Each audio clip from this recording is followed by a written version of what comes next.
Assalamualaikum warahmatullahi wabarakatuh. Perkenalkan, nama saya Ira Safitri dari Prodi D3 Rekam Medis dan Informasi Kesehatan. Tugas metodologi penelitian program studi dengan dosen mengajar Memas Rianis Tomorang, STRKEP MKM. Baiklah, dalam video saya kali ini saya akan menjelaskan tentang pedoman penulisan karya tulis ilmiah.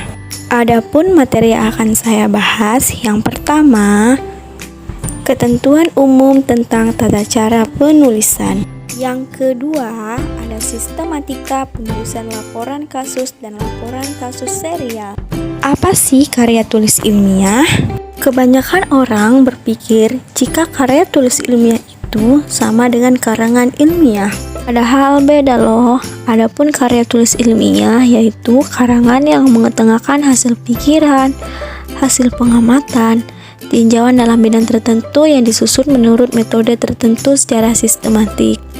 Sedangkan karangan ilmiah adalah karangan ilmu pengetahuan yang menyajikan fakta umum dan ditulis menurut metodologi penulisan yang baik dan benar. Nah, jadi karya tulis ilmiah tidak sama dengan karangan ilmiah, teman-teman. Selanjutnya, teman-teman terkadang sering salahkan dalam penulisan KTI. Di sini saya ingin menjelaskan ketentuan umum tentang tata cara penulisan.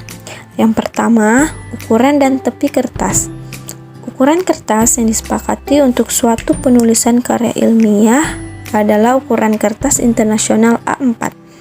Batas tepi atas badan tulisan adalah 2,5 cm dari tepi atas kertas. Batas bawah badan tulisan adalah 2,5 cm dari tepi bawah kertas. Batas kanan badan tulisan adalah 2,5 cm dari tepi kanan kertas, dan batas kiri badan tulisan adalah 3 cm dari tepi kertas. Yang kedua, format halaman dan tanda baca.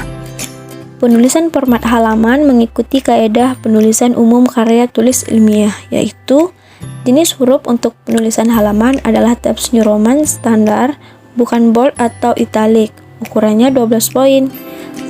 Selanjutnya, jenis huruf untuk badan tulisan adalah Times New Roman standar, bukan bold atau italic, ukuran 12 poin dengan spasi ganda 2 spasi.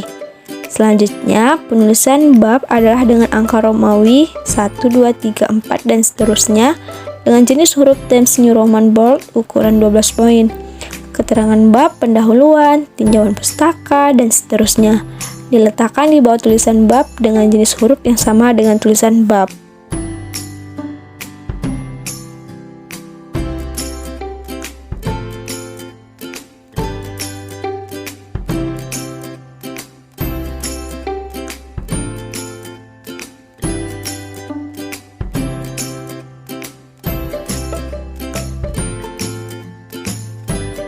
Yang keempat yaitu penggunaan singkatan.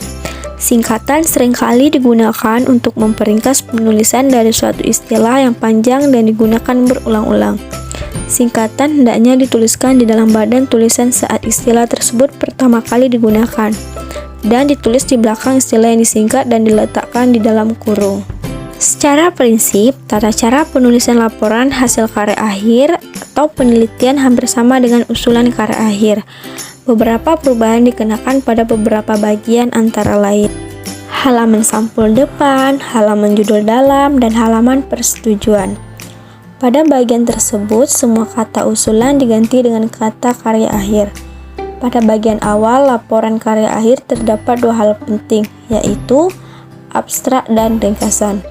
Keduanya sedikit berbeda dan dijelaskan pada lain di bab ini. Pada laporan hasil karya akhir penelitian ini ada tambahan 3 bab yang tidak ada pada usulan karya akhir, yaitu bab hasil, bab pembahasan, dan bab kesimpulan dan saran. Abstrak. Abstrak adalah ringkasan singkat, padat, dan jelas tentang penelitian yang dilakukan oleh peneliti. Berikut hasil dan kesimpulan yang dituangkan dalam suatu sistematika tertentu.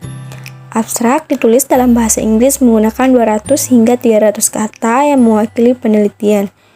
Tujuan penulisan abstrak adalah untuk memberi gambaran singkat kepada pembaca tanpa mereka harus membaca keseluruhan naskah dari sampul ke sampul.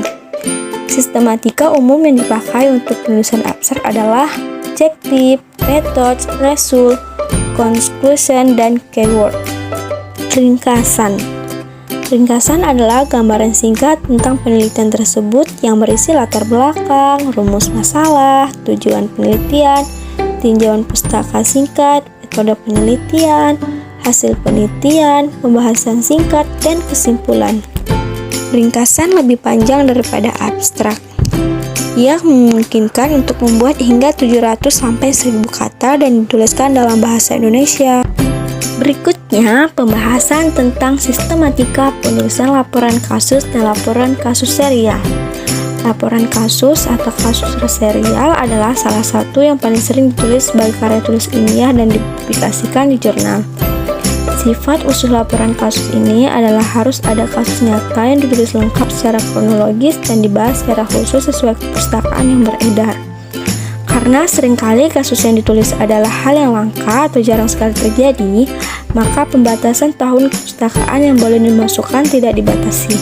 Mulai dari kasus yang baru ditemukan dalam 1 tahun terakhir hingga bahkan publikasi yang telah berusia 100 tahun pun bila masih relevan dapat dimasukkan sebagai referensi. Secara umum, tata cara penulisan secara umum adalah sama, hanya sistematikanya yang sedikit berbeda.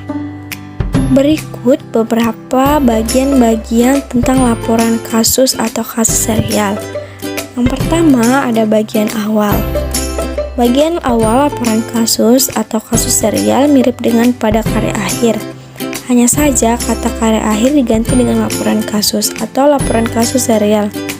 Abstrak pada laporan kasus tidak berisi urutan seperti pada karya akhir penelitian, tapi juga menyebutkan kasus apa yang disajikan, mengapa kasus tersebut menarik untuk dikaji, dan pada aspek apakah titik berat pembahasan diletakkan. Yang kedua, bagian isi. Bagian isi berbeda dengan karya akhir penelitian dan tinjauan pustakaan. Ini dikarenakan tidak ada kerangka konseptual metode penelitian, hasil, dan pembahasan seperti pada penelitian atau bab tentang gejala anatomi, fisiologi, gejala klinis, dan sebagainya yang ditulis secara detail dan runtun. Yang terakhir ada bagian akhir. Nah, di bagian akhir ini berisi penutup berupa kesimpulan dan daftar pustaka. Simpulan ini ringkasan sangat singkat yang berisi pesan-pesan singkat tentang kasus yang ditulis dan pelajaran apa yang ingin dibagikan oleh penulis kepada pembaca. Sedangkan daftar pustaka sedapat mungkin menggunakan perpustakaan terbaru yang berusia 3-5 tahun sebelum karya akhir ditulis. Untuk karya akhir sebaiknya komposisi kepustakaan sesuai dengan proporsi karya tulis ilmiah penelitian, yaitu yang pertama minimal 70% berupa artikel dari jurnal ilmiah, yang kedua selebihnya 30% berasal dari buku, teks, website, atau yang lain. Terima kasih ya teman-teman sudah bisa menyempatkan diri untuk menonton video edukasi ini. Semoga bermanfaat bagi kalian semua dan dapat menambah wawasan kita semua. Oke, saya pamit. Assalamualaikum warahmatullahi wabarakatuh. Bye-bye.